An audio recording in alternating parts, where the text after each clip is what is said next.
Bienvenidos a Cosmos Mental. Aquí estamos con Oscar. Él es un filósofo, maestro de oratoria, coach de oratoria. ¿Así se dice coach de oratoria? Maestro, preferiría el título de maestro de oratoria. Maestro de oratoria. Coach es un poquito complejo, ¿no? Ajá. Pero... y deportista. Así vamos que deportista. Yo iba a decir runner, pero no. Deportista. Y hombre libre de buenas costumbres. Quisiera mencionar que es muy importante también ahí. Ay, tengo un poquito de nervios yo esta vez. ¿Por qué? ¿Por qué, Tony? Muchas gracias antes por darte la oportunidad. Creo que para iniciar este podcast estaría chido decir que aquí el migajero podcastero fui yo.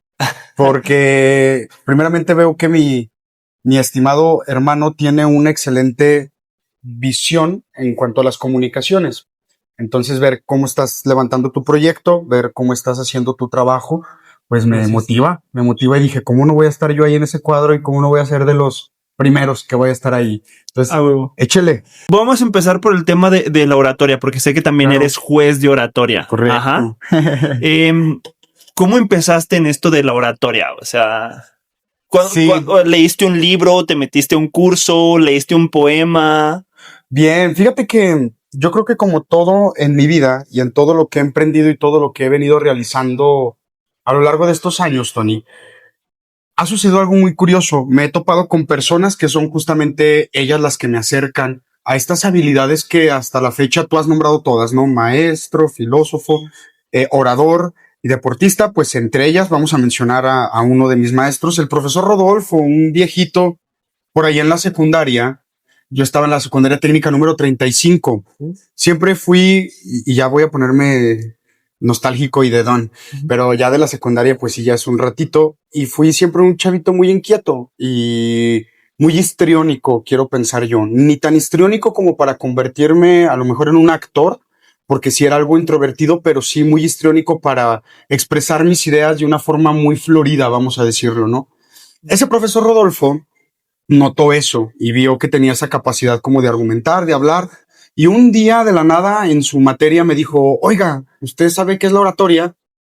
No, que vas a ver un chavito que... Rezar, orar. Ándale, uno piensa cositas así, ¿no? De la iglesia, algo así similar. No, mire, pues es decir, un discurso, usted se va a preparar para que pueda pararse frente a un público y en ese momento usted pueda empezar a recitar un discurso. Pues la neta ni le entendí, ni en el momento. Yo dije, ¿sabe qué será eso? Yo le platiqué a mi mamá me dijo, es una muy buena actividad, vas a aprender a hablar, vas a aprender a expresarte, y aparte es una buena habilidad y para que inviertas el tiempo, literal. Pues vámonos. Empecé ahí a estudiar oratoria con el profesor Rodolfo en la escuela secundaria técnica número 35, donde participábamos en concursos internos y luego estatales. Ahí me empecé a foguear, di mis primeros discursos. Era muy curioso porque pues decía discursos que no entendía, que en su momento, discurso a la patria, y eran memorizados y frente al público. Muchas veces la regué, muchas veces me fue muy mal, otras veces se me olvidó el discurso a medio, y uno que tengo muy presente, una anécdota, fue decirle a mi profesora a medio discurso se me olvidó. Fue de mis primeros errores que cometí, y me acuerdo que volteó el profe Rodolfo y me dijo, improvise. Y pues ahí me aventé 2, 3 argumentillos que ya no me acuerdo. Ajá. Y salió.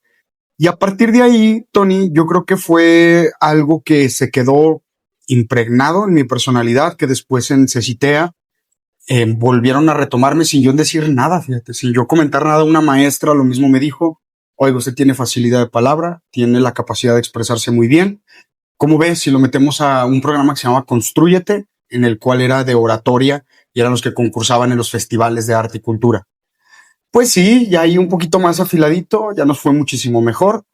Y después, bueno, otra cosa de mi formación que yo creo que impulsó la oratoria y que la hizo crecer muchísimo fue una de mi formación profesional en el Seminario Diocesano de Aguascalientes, porque ahí todo lo que ya había aprendido secundaria y preparatoria, al momento de que yo llego a pararme frente a un púlpito, alrededor de 200, 300 personas, en ocasiones hasta más, ya no me fue complicado. Ya para mí era muy sencillo pararme y dar un discurso, dar alguna reflexión, alguna homilía, ¿no?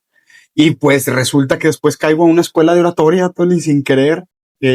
¿Cuál escuela? Con uno de mis maestros, Roberto Ahumada, la escuela Creatoria de oratoria, Escuela de Filosofía y Oratoria. Sí, que ya lo tengo pactado, ya también, lo comprometí. Maestro, para que tengan ahí una excelente entrevista. Entonces empiezo a dar clases ahí y pues creo que en ese momento, cuando lo hago más formalmente, que empiezo a tener un poquito más de interacción con alumnos, que me empiezan a ver un poquito más, es cuando llego a ser juez ya de concursos a nivel estatal y concursos un poquito importantes, ¿no? Eh, yo creo para ya dejar de monopolizar este micrófono, pues mencionarte, gracias carnal, el Injuva me acaba de invitar a ser juez de oratoria de su concurso estatal. Estuve en el concurso del Congreso también, el Congreso del Estado, juzgando a chiquillos muy talentosos. No Ese tienen fue idea. el de hace unos días, Es ¿no? correcto, del Injuva tuve un muy buen proyecto para jóvenes, estuvo bueno, la verdad, hay que aplaudírselos. Les regaló oratoria, les regaló declamación, les regaló moda, creo que había también de moda, de comida, con muy buenos premios también, por cierto. Y pues como decía, en el Congreso, para el CECITEA, ya van 2 ocasiones donde hemos estado apoyando en sus concursos estatales y pues esperemos que pronto nos llamen a los nacionales en ocasiones y vamos para allá. ¿Cómo ves? Ok. ¿Recuerdas cuál fue tu primer concurso? Si es que, porque mencionas que fue hace poquito tu primer concurso en la secundaria, hace poquito. Ya sé, sí, pero el primero nunca se olvida como en todo, ¿no? Ajá. Lo tengo muy presente, claro que sí, Tony.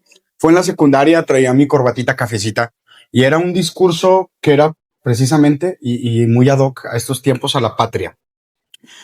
Pues evidentemente no gané, me puse muy nervioso, lo dije completo. Me acuerdo que uno de mis primeros feedbacks de los jueces era que iba muy rápido, que hablaba rápido, que aprendiera a tener cadencia, y de las cosas que mucho me elogiaron fue mi voz.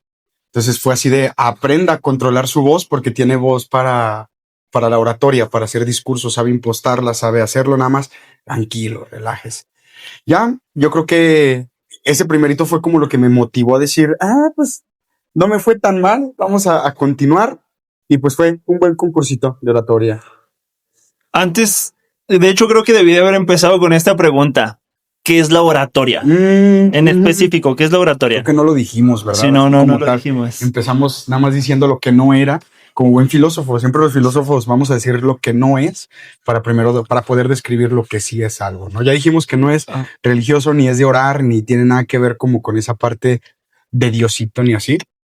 La oratoria es el arte de comunicar a través de todas sus expresiones que el ser humano lo puede hacer. De imagen, de palabra, de expresión, es decir, verbal y no verbalmente. Pero no solo es comunicar, sino que puedas transmitir realmente la idea que tú tienes, se la transmitas al otro completa, y como la idea va cargada siempre de emoción, hay que transmitir también esa emoción. Entonces, un discurso, por ejemplo, pues, yo creo que podemos hablar de los grandes hombres oradores de la humanidad. ¿Qué te parece si mencionamos, para no polemizar, hay uno en Alemania que no es muy polémico, no podemos decirlo, pero era buen orador, el señor del bigote raro? Pero para hablar de uno un poquito más extensamente, Martin Luther King. Yo creo que él es un excelente ejemplo, que era un hombre que, aparte de poder dar grandes discursos, hacía vibrar a la gente. De tal manera que, imagínate, con el puro poder de la palabra y de convencimiento movía masas enteras, ¿no? ¿Y cómo mueves la voluntad de las personas? Sino a través de la emoción. Entonces, eso es la oratoria, saber dar los discursos precisos para que puedas mover tanto la voluntad como la emoción de la gente hacia una idea en común. Yo tengo una duda. Los concursos de que la gente se para y dice un poema, ¿también es parte de la oratoria? Sí, sí es oratoria, pero es una pequeña división de la oratoria porque la técnica es un poco diferente. Se llama declamación. Aquellos que dicen una poesía, como tienen que hacer un poquito sus movimientos más refinados, tratan de transmitir más emoción que idea, ahí es diferente. Hay que cambiar la temática de cómo te mueves, cómo te expresas, pero hay que tomar en cuenta que ambas son parte de la misma expresión artística. Ok, es que yo mientras platicabas me acordaba de que yo en la primaria, Ajá. de hecho iba a una primaria aquí cerquitas, no vamos a decir dónde porque pues no nos vamos a doxear. Ajá. Me acuerdo que justamente también para estas fechas había un concurso de poesía en el cual me jalaron a mí y a unos amigos y recitamos un poema que me acuerdo que se llamaba Patria Bravía. Ok. Estaba cool. Como ya lo he mencionado anteriormente, yo quería brillar, ¿eh? O sea, Claro. si yo quería brillar porque pues a mí me encanta el show, me encanta estar enfrente de la cámara, del escenario, todo. Es que esos somos los artistas. Yo sé que se van a decir, qué vanidoso, ¿no? Pero definitivamente un artista no tiene que estar ante las grandes cámaras. Para mí, ser un orador y que la gente te aplauda y que puedas sentir esa vibra es parte de ser un artista, porque más allá de ser un adorador de las cámaras, es que la gente aprecie lo que puedes crear desde tu propia, válgame la redundancia, creatividad. ¿Y qué hacía Dalí? Crear desde su propia creatividad. ¿Qué haces tú con estos podcasts, carnal? Crear desde tu propia creatividad. ¿Qué hago yo cada que me paro en un escenario? Pues crear. Crear desde mi propia creatividad. Pues la semana pasada estábamos con Pía y ella mencionaba algo que se me hizo muy interesante, que es la responsabilidad del mensaje. Ajá. En estos discursos, en esto de la oratoria, creo que es más palpable. Claro. Que se debe tener mucho cuidado con el mensaje, utilizar las palabras precisas. Algo que hemos hablado, el tener más conocimiento del lenguaje nos ayuda a poder expresar mejor lo que queremos. Y es bien interesante porque mencionábamos que yo me acuerdo que ya para estas fechas, hace 15 días, yo estaba hablando con mi mejor amigo y estábamos hablando que de hecho sale en el podcast, de que por alguna razón se me metió en la idea de que había mamuts en Egipto por una película. Ok. Ni siquiera me acuerdo si era en Egipto, pero yo me acordaba la de 10.000 AC. Si la has visto. Claro, no la he visto, pero he visto su cartel nada más. Ajá, entonces estábamos hablando de la responsabilidad de dar el mensaje. Tú en este ámbito de la oratoria, ¿qué tan importante sientes que es ser coherentes con el mensaje? Bien. Híjole. Bueno, acabas de mencionar algo que es bien importante, Tony. A mayor capacidad que tú tienes de lenguaje, evidentemente vas a tener una capacidad de entender mayor la realidad y de poder expresar más la realidad. Esto te convierte de manera mental en un arma de doble filo. Porque como bien decía Aristóteles, no recuerdo en qué libro, el que es bueno para lo uno o el que es bueno para lo positivo, lo es bueno también en su misma medida para lo negativo, siempre. O sea, para lo que tú eres muy virtuoso, al mismo tiempo lo eres para lo contrario de esa virtud, siempre. Entonces la oratoria, pues ya lo acabamos de mencionar y lo dije con 2 ejemplos históricos. El señor del bigote chistoso, que entendía muy bien la complejidad de toda la comunicación, porque él sabía que la imagen era impactante. Él sabía que los discursos tenían que ser emotivos. Él sabía que el mensaje tenía que estar completamente ligado a la problemática social que se vivía en ese momento y que tenía que tener, sobre todo, un llamado a la acción. Ya después ahí analizaríamos el discurso de un enemigo en común, etcétera, etcétera, etcétera, ¿no? Pero no cabe duda que a través de la oratoria completa que él entendía y con uno que otro truquito por ahí medio extraño que también le metió con ayudas externas, pues lo que logró fue dominar prácticamente a medio mundo. A medio mundo, una nación que no tenía recursos, que estaba en medio de la nada prácticamente, que no podía expandirse tanto. Entonces casi tú y yo estaríamos hablando alemán en este momento, querido hermano, ¿no? Por otro lado, perdón. Adelante. No, pues no estaría mal, era un chistecito no estaría mal saber alemán. No estoy diciendo que esté de acuerdo, claro. Estoy diciendo que no estaría mal saber alemán. Algo de alemán, es correcto, ¿no? Entonces, ahí está el otro caso, ¿no? Martin Luther King, el cual un hombre completamente cuerdo, un hombre que buscaba sí hacer una revolución, porque si lo piensas, era un discurso similar al que tenía el señor del bigote, pero con un llamado a la acción muy distinto y, sobre todo, con un respaldo ético muy diferente. Lo que buscaba Martin Luther King no era el poder por el poder. Lo que buscaba Martin Luther King era prácticamente la liberación de su gente. He ahí donde está la responsabilidad del mensaje. Ahí es donde radica, porque las mismas habilidades causan guerras mundiales o liberan gente. Justamente hace poquito de hecho hace unas horas estaba hablando aquí con atrás de cámaras, Paul, aquí está. Estábamos hablando que yo me pregunto, No quiero dar tanto contexto porque es un contexto muy político y turbio. Yo le dije, solo hay una cosa más peligrosa que una bala. Y no me acuerdo si dije la palabra o los ideales. Le dije, bien. porque sí Sí. dije los ideales, ¿no? Sí, dije los ideales. Al pensamiento, sorry. Dije el pensamiento, o sea, porque el pensamiento y el tener unas ideas bien claras y encaminarse para allá, como lo dices, o sea, puede o destruir nos puede destruir y puede destruir a demás gente o construir. Es que eso es muy complejo y velo cómo hasta la fecha la gente no ha querido entender precisamente el poder del mensaje y el poder de la imagen. Tanto que los políticos hasta la fecha siguen abusando de eso, siguen haciéndolo en cada discurso, en cada o posibilidad que tienen, usan esta capacidad de comunicación pues para mantener a la gente en una narrativa y en un discurso que ellos lo quieren hacer. Entonces, fíjate cómo este poder, esta capacidad, esta habilidad blanda tiene la capacidad o para poder, que te lo mencionaba, liberar a las personas, hacer que crezcamos todos en cuanto a educación, en cuanto a cultura, en cuanto a dignificación, o que los ricos se hagan cada vez más ricos, los poderosos cada vez más poderosos. Pero ya depende, creo yo, justamente de la ética que se respalde cada uno. Uh-huh. ¿Qué ejemplos tuviste tú? Así, y me refiero a ejemplos populares, porque ya mencionabas a tu profesor, que fue uno de tus principales maestros, dentro de la oratoria. Ok. Yo creo que actualmente así el último que puedo mencionar y que admiro y que me parece que... A Chuy. ¿Cuál Chuy? A Chuy, a Chuy. ¿El de nuestro señor? Nah. Yo creo que uno de mis maestros de oratoria actual, así que yo digo que es un gran orador y que he reconocido que es un gran maestro, que ha pisado grandes escenarios y que es un excelente comunicador, pues Roberto Ahumada, ¿no? Es un excelente comunicador, es un excelente hombre que puede comunicar ideas y que aparte sabe transmitir su mensaje, sabe.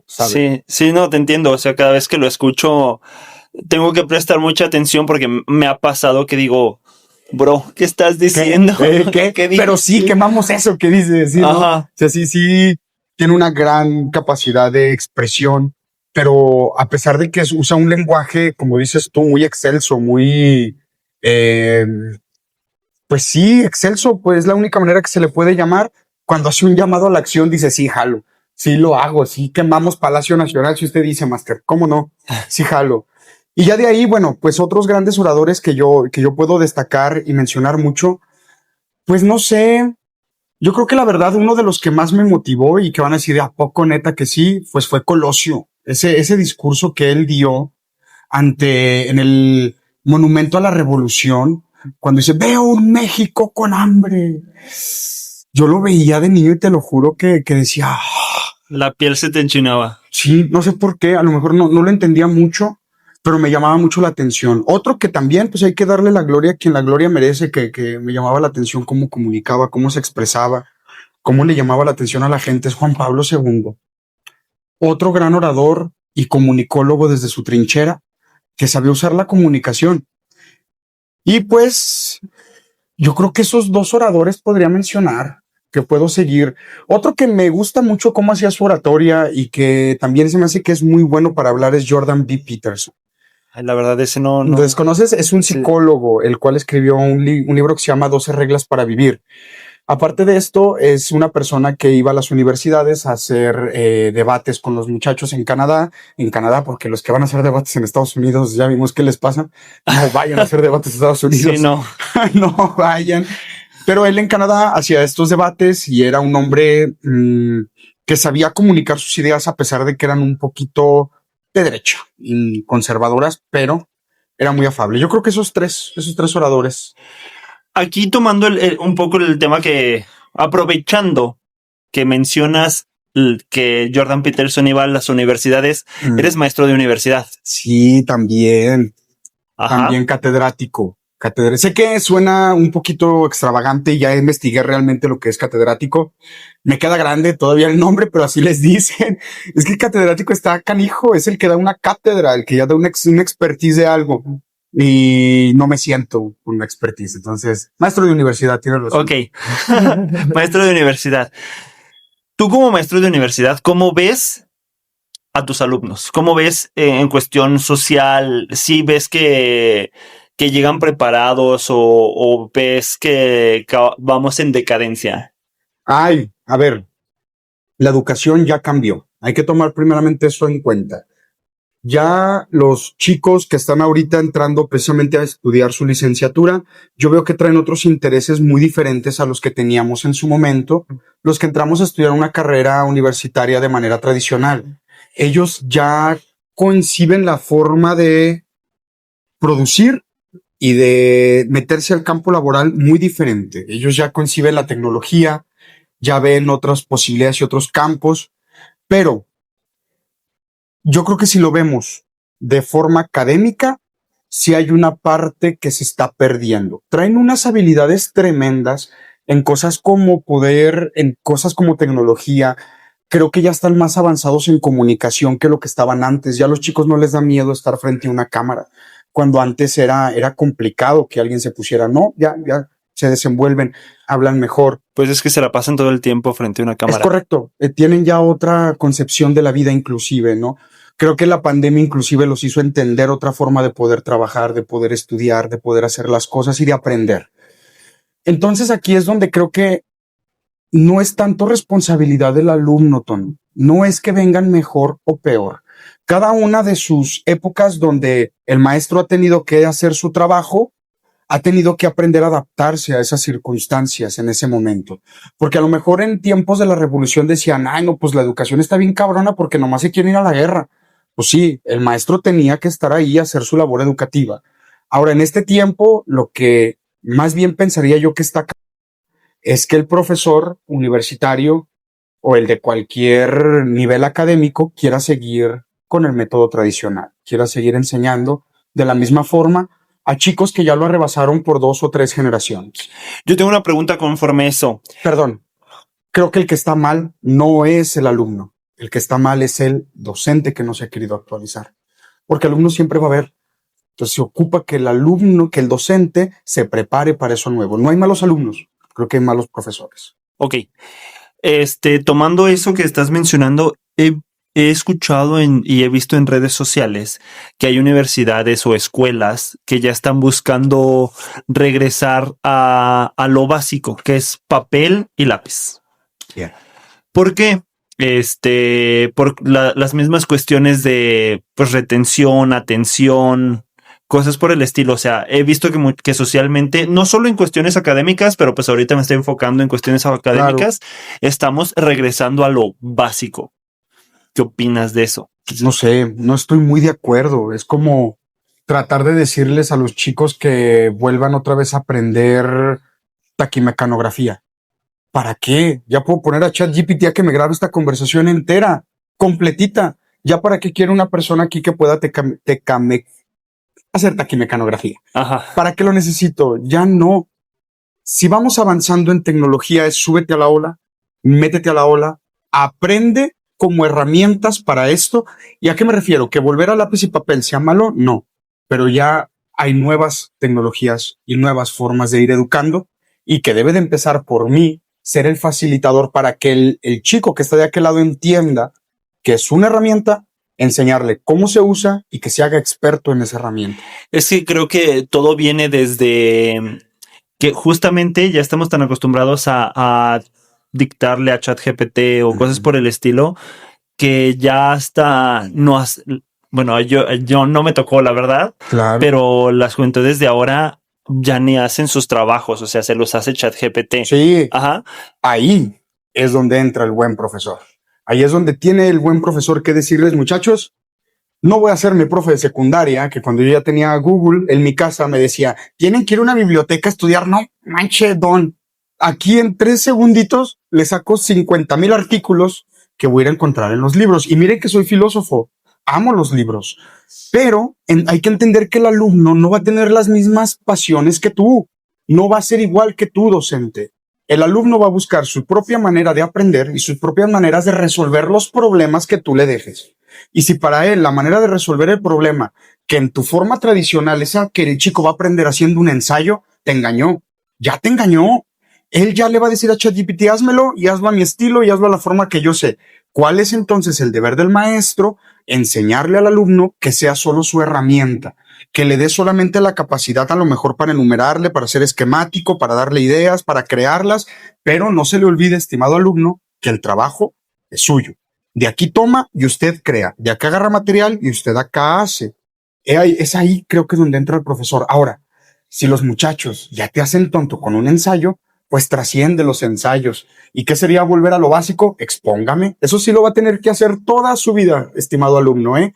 Va a tener que ponerse frente a directores, va a tener que ponerse frente a una junta académica, va a tener que ponerse frente a un jefe a decir qué trae aquí en el coco. Expóngame. A ver, hábleme. Pero ¿sabes qué? A los profesores no les gusta mucho eso. Ellos prefieren lo práctico, lo rápido. Y no se hagan tontos, profesores, porque yo como coordinador académico los veo. Ellos también revisan con ChatGPT.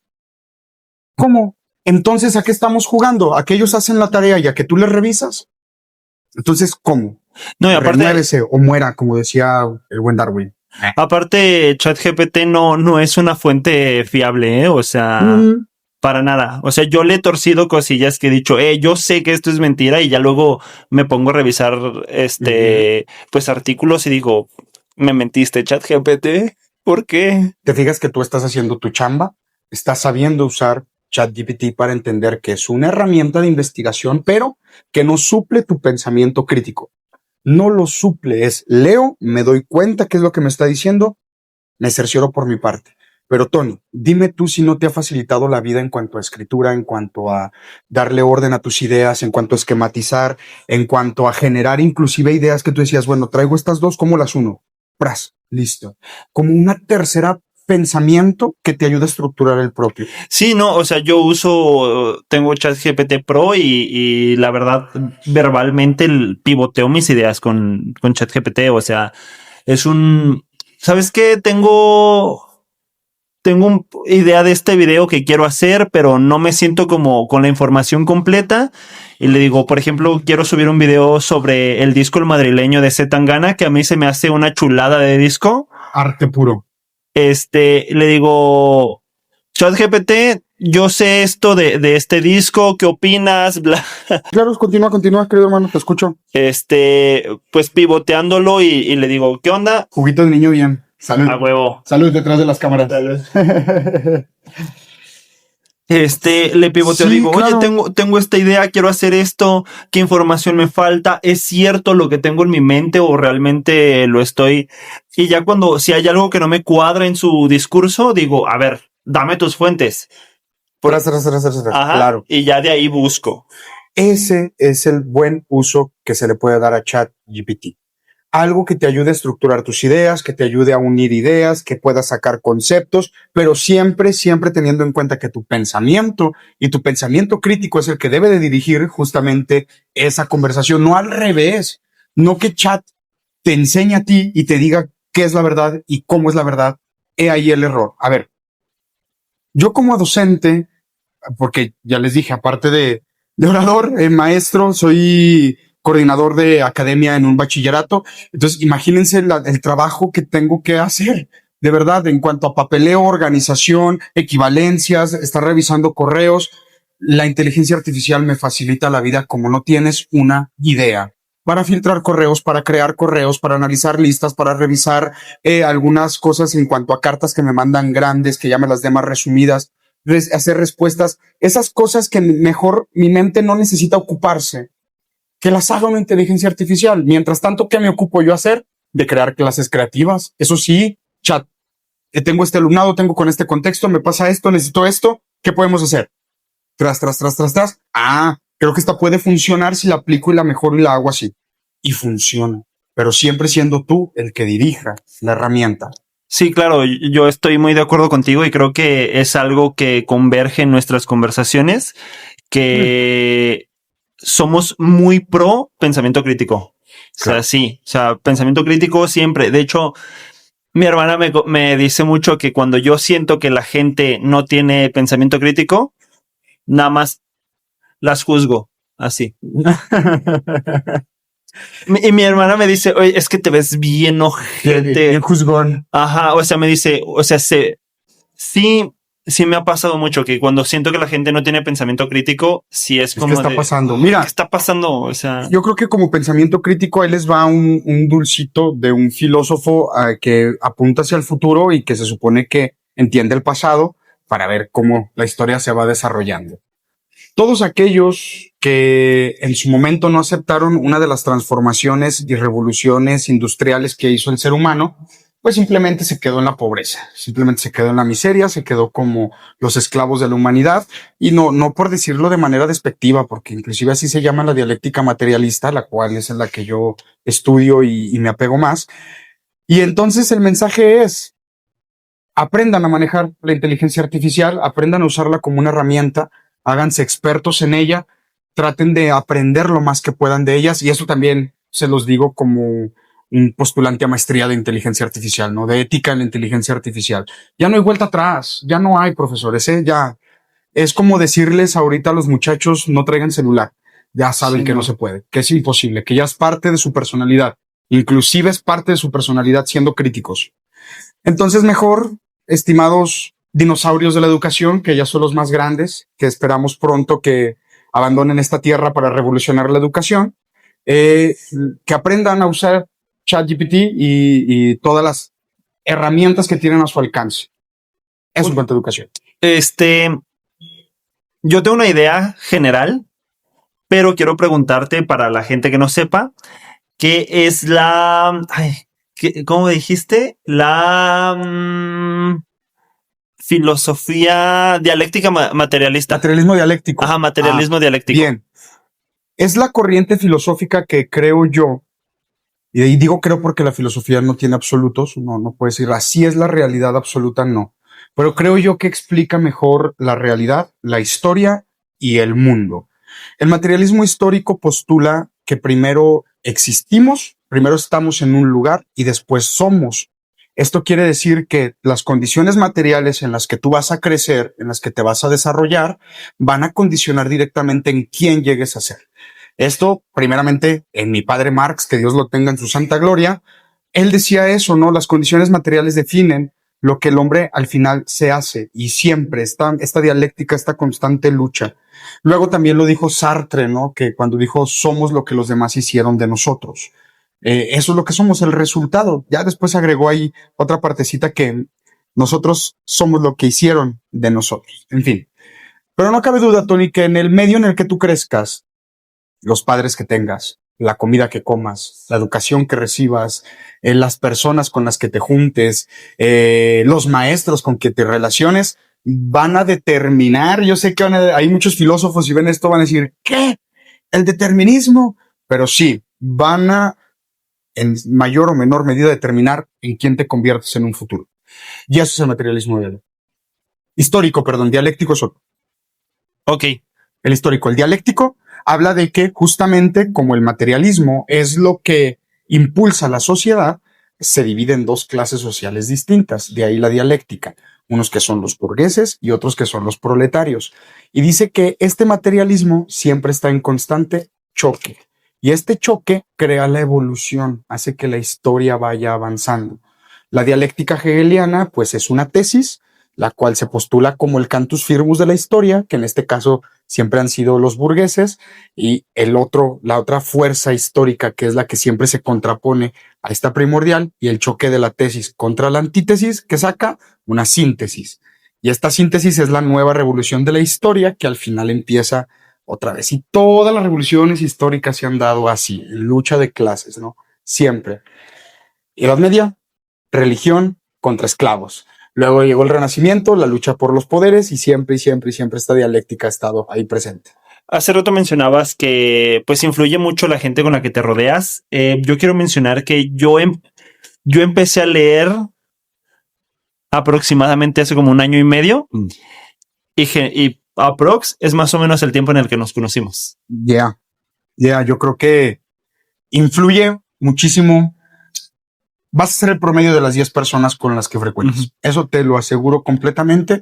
Y pues, obviamente, estimado Puache, usted sabe, de las gentes que se rodea y de quien está. Y pues, aprende, o más bien anda con lobos, y a lo mejor hasta te enseñas a aullar. Entonces, Cambiando ahora sí rotundamente de tema, corriste el maratón de la Ciudad de México. Corrimos el perro maratón de la Ciudad de México, carnal. ¿Cómo llegaste ahí? Porque, a ver, quiero primero el cómo llegaste, o sea, porque sé que no fue una preparación de una semana, No. un mes, o sea, sé que fue una preparación larga, dura, extensa, porque sé que vas al gimnasio y aparte, pues, runner, o sea... Sí, dos disciplinas. Ahorita estamos ahí echándole ganas con dos, carnal. Pues sí, yo creo que me apasiona la palabra y la imagen, me apasiona la educación, pero otra cosa que me apasiona mucho es el deporte. Es algo que me motiva, es algo que me da sentido de vida, es algo que aparte me mantiene en forma y está bien chido verse al espejo todos los días, ¿no? Ah, bueno. Hay que decirlo, no. Esto no solo es satisfacción personal, sino hasta estética, cultural y hasta de capital social, para que me entiendan ahí los filósofos, es capital social. ¿Cómo llegué ahí? Yo creo que si nos remontamos desde mi formación, de donde entendí que el deporte era muy primordial, pues otra vez hay que remontarse a mis padrinos del seminario, ¿no? Ahí ellos me inculcaron que el deporte tenía que ser una pieza fundamental todos los días de tu vida, todos los días. Fuera día festivo, fuera día de asueto, fuera día de familia, fuera día haz deporte, porque si no, te vuelves loco, de verdad. Y cómo no, si estabas en un encierro 24/7, donde estabas en ciertos metros cuadrados, literalmente no podías salir a la calle. Sí, lo conozco. O sea, no estuve en el seminario, pero sabes sí, su delimitación geográfica, ¿no? Sí, he entrado. Hay que hacer deporte. Hay que hacer deporte, hay que ir a correr, hay que sudar, hay que sacar todo, porque si no, te deschavetas en esos lugares. Y desde ahí empecé a correr. Me acuerdo que mi primera vuelta fue a dos canchas profesionales que hay de fútbol, ahí grandes de las profesionales. La primera carrera que me aventé fue de una vuelta completa a las dos canchas y no pude más. No había más. Estaba sacando el foie, todos los pulmones se me estaban yendo ahí. Y me acuerdo que fue un poquito decepcionante en ese momento solo aguantar esa vuelta. Yo no aguanto ni esa vuelta, Sí te creo, carnal. Y porque había otro bro. Bueno, no, pues sí, bro, también. Pero que va a ver esto y que me motivó mucho, que es Juan Carlos. Ahorita él es ultramaratonista, para que veas. Okay. O sea, él corre 200 kilómetros en una sola carrera, ¿no? Está canijo el Juan Carlos, está canijo ese carnal. Él sí corría mucho. Y pues yo lo veía y decía, ¿cómo se aguanta este vato? ¿Cómo se aguanta? Y ahí empieza uno de tirrioso, ¿no? Dice, sí puedo. Y pues ya, me empezaba a levantar a las 5 de la mañana. Decía, hoy le voy a dar 3 vueltas, como pueda, caminando, como me salgan, pero son 3. Y ahí iba, todo gordito de 18 años, a pegarme las rodillas, yo creo en ese tiempo, porque pues no le sabía mucho. Y de ahí comenzó y le agarré amor al correr. Desde ahí, fíjate, Tony. Y más que a correr, al deporte, pero en esa disciplina. Comenzamos, le dimos, no la solté, continué, pero no me creía yo, Tony, que pudiera correr esas distancias. ¿Me explico? Sí. Salía y corría 40 minutos. Salía y corría media hora. Salía y corría. Y era lo que hacía. Yo corro 15 y me estoy muriendo. Y pues la primera prueba física que me aventé, que no fue ya en carreras y competiciones tal cual, fue un maratón virtual. No maratón, era un reto de 30 días en el cual había que salir a correr 30 días y tratar de mantenerse como en un ranking de corredores, ¿no? Entonces tú corrías, reportabas tus kilómetros bajo GPS, se los mandabas y te los sumaban. Entonces era de nacional y ahí ibas viendo en qué lugar ibas. Y la competitividad te dio. Ahí fue donde descubrí otro sentido de vida. El hecho de decir, hay que correr porque hay que subir, hay que avanzar y hay que mejorar, me hizo de ser un amateur que corría de media hora a durante todo un mes salir a correr 10 kilómetros diario, sin darme cuenta y sin entender el peligro que es eso, ¿verdad? Yo sé que ahorita muchos que saben de deporte y de correr van a decir, este güey que pues sí, me aventé y evidentemente sucedió lo que tenía que suceder, me desgarré un músculo. Claro, pues no estaba acostumbrado. Llegué al día 28 y obviamente 28 por 10, corrí 280 kilómetros. Y en la tabla está ahí, lo tengo guardado, quedé en cuarto lugar. de ser un amateur y porque el primero llevaba como 400 y porque era un pro, pero te veo en enero, pero no decía, a ver si no te gano, jefe. Te veo en enero. Y de ahí empezó. Y siguiente paso, ya me topé otro te digo que mis grandes maestros que me dijo, güey, ya traes condición para correr maratones. Y dije, nunca me había pasado por la mente que yo ya podía competir. Me dijo, cálale, inténtalo. Y le dimos. Yo tengo una duda. ¿Qué? ¿Cómo es correr un maratón? Digo, a ver, pues te paras y corres, ¿no? Pero a ver, yo no entiendo, porque yo jamás he corrido uno. O sea, como les digo, a lo mucho corro 15 minutos y a lo mucho, ¿quién gana? ¿Cómo se gana? ¿Qué pedo? Va. O sea, ¿se gana? No. Sí, pero no. ¿Por qué? Hay obviamente una categoría de élites. Los élites, pues ya normalmente en México los conocemos como kenianos, que son esas cosas grandotas de 2 metros 10 con unas piernas del tamaño de mis brazos y súper musculosas y que corren maratones, o sea, 42 kilómetros en 3 horas o sub 3 horas, debajo de 3 horas. O sea, eso es un ritmo impresionante. Ellos tienen su categoría, ellos sí compiten por medallas y por premios y por clasificaciones a maratones todavía más internacionales.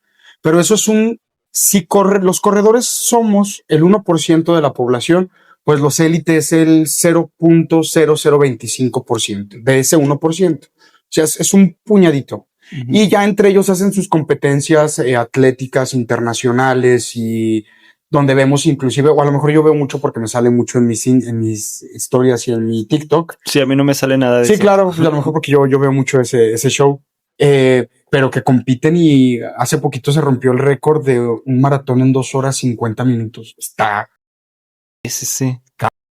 Y luego hay otra categoría que ya es más bien los que somos amateurs, los que nos gusta correr y lo hacemos por la pasión del deporte y nadie gana. O sea, realmente es hazlo a tu ritmo. Tú eres el que está compitiendo, pero contra ti mismo. Y a niveles de maratón, ya realmente sí es una competencia contra tu propia resistencia, contra tu mente y pues contra ti mismo, Tony, porque ya ahora siguiéndonos al maratón de la Ciudad de México, qué experiencia, Tony. Sí, te creo, porque sí he escuchado, escuché muy someramente tu experiencia. Claro. Y en primera es algo que yo actualmente no podría hacer. O sea, te lo juro, yo no podría hacer físicamente. O sea, no, por mucho que mi mente me diga, hazlo. jalamos, físicamente no. ¿Por qué? Porque te digo, no corro ni 15 minutos. Bueno, corro 15 minutos, no corro ni 20. Ajá. 3 kilómetros te avientas, más o menos. Sí, o sea, y es trotando y es de ratillos. Ay, sí, o sea, Tony. A ver, yo por ahí, inclusive cuando les platicaba eso, les decía que la mente humana no tiene límites. Decía, lo que la mente pueda concebir lo va a lograr, de una o de otra forma, y sobre todo si la tienes bien entrenada. Y por ahí saltó uno y dijo, espérate. No solo es mindset. No solo es mindset. Decía, ninguno de nosotros de los que pensemos, voy a correr un maratón, va a poder. No la va a hacer. Porque evidentemente detrás de ello, pues ya les platiqué, hay un background muy grande de practicar este deporte. Prácticamente ya van a ser... yo creo que 10 años practicando ya este deporte, no de manera como lo estoy practicando ahora, pero sí saliendo regularmente a correr media hora, 40 minutos, luego ya por kilómetros y así. Para la preparación de este maratón fue 1 año, 7 meses de preparación. Corrí 1 año, 7 meses, sí, casi 2 años de preparación para poder soportar 42 kilómetros. Tuve que entrenar. De donde empecé a tomar nota ya con reloj de cuánto entrené, fueron 404 kilómetros, pero solamente alcancé a documentar 1 año. O sea que dentro de los otros 7 meses, ¿cuántos kilómetros hubo? O sea que yo pienso que fueron unos 300 más, o sea, 700 kilómetros que tuve que practicar, 700 kilómetros que tuve que practicar para después ir a una competencia de 42 kilómetros y aguantarlos. Y es de decir, y cabe resaltar que nunca entrené 42 kilómetros, porque no hay que llegar a ese límite de entrenamiento. Se supone que el entrenamiento te dicta que hay que quedar hasta los 35, y ya si aguanta los 35 es porque, y llegas bien a los 35, O sea, hace que los otros 7 que te quedan, sí los puedes sacar. Ya no los corras, porque te vas a quemar, te vas a fundir. Entonces, 35 y luego vas para abajo. Ahí te va como es un entrenamiento para maratón ya más seriamente. Cada semana hay que ir aumentando el kilometraje que vas aguantando y entre semana tienes que sacar resistencia y otro día velocidad. Yo hacía mi entrenamiento 3 días por semana. Uno de resistencia ahora sí que de distancia, en el cual sacaba dependiendo. Primera semana 10, segunda semana 12, tercera semana 14. Así, consecutivamente. Hasta 35. De 35 pasa otra vez hacia abajo. Así se entrena. De velocidad hay que ir mejorando tu velocidad. A veces entrenas a 6:45 por kilómetro, a 6:20, a 6:10, a 5:40, a 5:30, que 5:30 ya es ir rápido y saca 10 kilómetros a 5:30. Ahí vas todo quemado. Pero todo eso al final suma para que aguantes un maratón, para que encuentres tu estrategia, para que sepas dónde tienes que apretar, dónde tienes que bajarle, cuál es tu velocidad promedio, dónde hay que hidratarse, dónde hay que tomarse un ketorolaco, dónde hay que echarse un gelecito, dónde hay que caminar a lo mejor 1 kilómetro, porque de competencia, Tony, yo hice 4 horas 48 minutos, corría. 4 horas 48 minutos. No friegues. Está el resultado. Sí, no, y muchas felicidades. O sea, la verdad, mucha satisfacción, al final. Sí te creo. O sea, lo pienso y digo, está perro, ¿no? O sea, desde todo el proceso está perro. Sí, es mucha disciplina, es mucha dedicación. No les voy a mentir que hay un amigo que le mando muchos saludos, Jaime Bernal. Hablo mucho con él y platico mucho con él, con ese carnal. Y me decía, güey, le metiste un chorro de kilometraje a tu cuerpo y a tu envejecimiento y todo. Sí es difícil y sí hay dolores que antes no tenía como de rodillas, pues ya están un poquito más presentes. Sí hay un desgaste físico, evidentemente, porque todo lo que requiera disciplina tiene un precio. Todo, Tony, todo lo que tú quieras conseguir te va a exigir algo, sea de tu propia salud, sea de tu tiempo, sea de tus amistades, pero es el precio que hay que pagar precisamente por obtener, pues, estas cositas que al final solo son simbólicas para uno, nada más. Esto solamente es el reflejo de lo que mi cuerpo es capaz de hacer, de lo que mi mente es capaz de lograr. Y es un recordatorio a mí mismo cada vez que me quiero bañar con agua fría y digo, ay no, qué dolor. Le volteo a ver esta madre y digo, no mames, mijo. Huevo. No sabes lo que tu cuerpo es capaz de hacer. Así es. ¿Cuántas medallas tienes ya?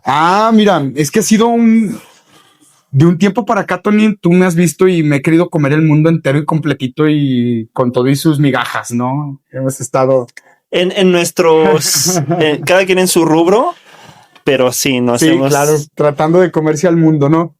Cuando le entendí que este fue el primerito que me invitó mi maestro Roberto Mada a correr, fue el medio maratón de aquí de la ciudad de Aguascalientes. Pues lo terminé, fueron 21 kilómetros y tenía 6 meses entrenando y lo hice. Y pues de ahí creo que tengo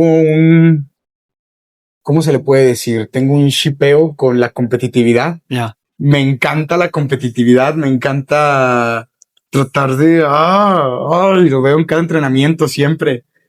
Y pues el hecho de poder sacar esta primera medallita de 21 kilómetros, al final me llevó pues allá en 6 meses obtener todas estas. Y al final empezamos por la de aquí de Aguascalientes, que aquí viene su fecha, creo que fue en el 2024. Fue la primerita. Luego ya me fui. Esta también es muy especial para mí. Yo sé que no es una competencia muy importante, pero es la de la ruta de San Blas. Y esta fue porque mi primer año de seminario lo hice allá. Allá fue donde encontré el running. Entonces, que hicieran una carrera oficial, bueno, semi-oficial. Bueno. Ajá, porque sí fueron 10 kilómetros y fue en montaña. Y me acuerdo que lo di todo, banda. Ese fue como, traía un trip, un mindset como muy chipeado de es mi tierra, es mi lugar, aquí fue donde empecé, aquí hay que sacarlo. Que en montaña saqué como 48 minutos, 10 kilómetros. Iba, madres, como pinche Tacoma en la sierra. Yo me sentía, no me levantaba el madrón. Sí, te lo juro, iba al lado me acompañó, es que les digo que Roberto Mada es compañero de 1000 batallas, Me acompañó él a esta y sí me decía, güey, ibas como caballo.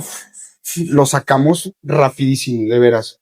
Y esta es muy sentimental por eso, esta de 10 kilometritos. Luego, pues nos fuimos a Guadalajara a conquistar tierras tapatías. Nos aventamos 21 kilómetros Guadalajara. Una competencia muy fresa. Esa estuvo bien fresa. ¿Por qué? Porque Guadalajara es fresa, ¿no? Guadalajara, pues sí. Yo veía mucha gente, no tanto como competencia, sino que sí lo hace por recreatividad. Ok. Y ahorita te voy a decir por qué hago esa diferencia. Yo veía a la gente un poquito más relajada, como que sí no había tanta competitividad. La ruta estaba muy bonita. Esta fue una bonita experiencia que la verdad no me costó tanto porque ya traía estas dos atrás, que ya les sabía, y que se me hizo light, se me hizo bonita. Esta fue una bonita experiencia. Pero esta última sí fue el parteaguas de la vida, mi Tony, la del maratón de la Ciudad de México, porque... Sí, no, aparte es muy popular, muy popular, es correcto, muchísima gente. Yo llegué al kilómetro 30 ya sin poder, ya la última parte donde ya se me hacía que iba a tirar la toalla y yo veía viejitos arrebasándome acá como si nada. Ya, ¿qué está pasando con estos dones, no? Mucha competencia, la gente muy enfocada. Yo veía a la gente que sabía lo que iba, que sí estaban concentrados, que sabían el tipo de prueba a la que iban. Y me pareció que ahí sí fue serio. Esta sí fue una competencia muy seria. Sí, no es un juego. O sea, sí he escuchado que, a ver, en mi desconocimiento del mundo del running, o sea, sí he escuchado que la de la Ciudad de México es de las pesadas, o sea, sí, muy pesadas. Muy Hay pesada. Gente que hasta por un batientito así peló. Se acabó. Y eso lo escuché en las, perdón, lo escuché en las noticias, sí. O sea. Sí, Tony. Fíjate que me tocó ver a mí una señora que se cayó justo en el kilómetro 21, ya no pudo continuar. Pues ya te fregaste una rodilla, ya te raspaste, ya a lo mejor el hombro, el codo, lo que sea, ¿no? Y pasó un accidente también allá con los paralímpicos, que son los que hacen el maratón en silla de ruedas, un bache, tumbó a uno y luego tumbó al que iba en segundo lugar, se lastimaron. Pero más allá de que sí es complicada la ruta, porque sí es complicada, la altimetría es bien difícil. Es complicado respirar allá. Andar en tu rancho y correr aquí. Cuando estaba entrenando, Tony, que hice los 35 kilómetros, que era el máximo que puedes llegar, dije, échenme otros 35. Cuando terminé, dije, ¿cómo que ya acabamos ya 35? Y en ese momento mi chip mental dijo, los 42 me la van a pelar. Si ya la hice aquí, no, hombre, no. No puedes respirar, la ruta es complicada porque ahí vas por empedrados, difícil. Luego se hace tarde rapidísimo. Yo empecé a correr a las 7, cuando ya eran las 12 ya no soportaba el sol, que te está quemando durante horas y horas y vas corriendo, estás caliente. Es muy difícil correr un maratón, pero ojalá y todos se den la oportunidad alguna vez en su vida. Dos cosas. Una, yo no lo haría porque no me gusta el sol. O sea, la verdad, soy una persona que tomo vitamina D para no estar bajo el sol. O sea, literal. Imagínate a qué nivel no me gusta el sol. Prefiero no tomar sol nada. Ajá, cero. Es más, en la playa yo soy el vato vestido de negro en la sombra así. Dos, ¿has intentado usar como de esas cubrebocas que restringen un poco para tu entrenamiento?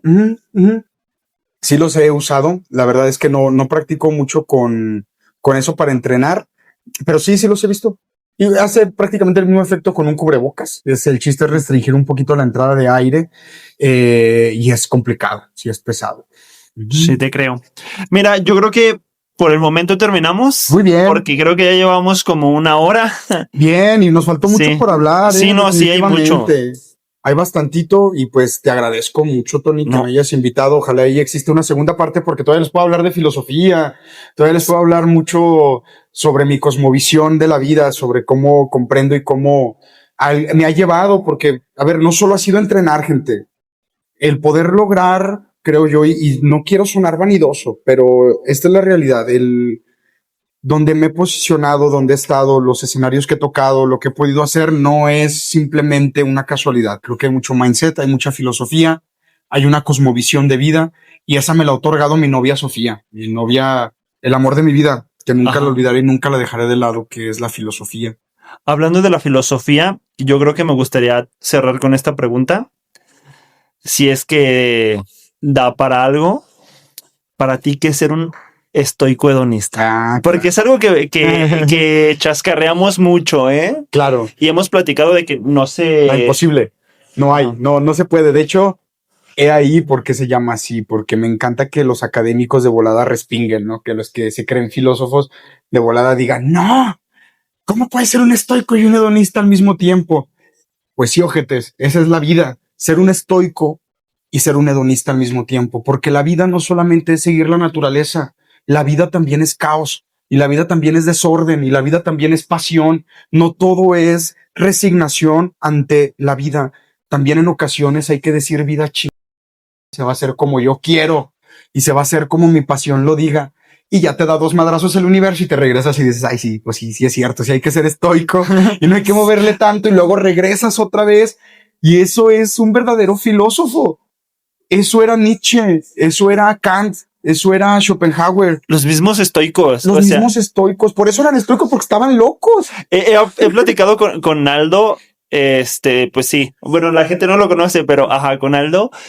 Y es como le digo, ay, pues es que Marco Aurelio decía, y él me decía, pero el vato poder y desvivir a alguien. A quien quisiera. Ajá, y regresar y no pasaba nada, bro. O sea, 2 más, decía. Ajá, ese es el problema. O sea, el vato era súper estoico, pero si a alguien le caía gordo, era como de, córtale la lengua aquí enfrente de mí. Y ya, ajá. Por eso tenía que ser estoico. ¿Se fijan? Porque tenía posibilidad de decisión.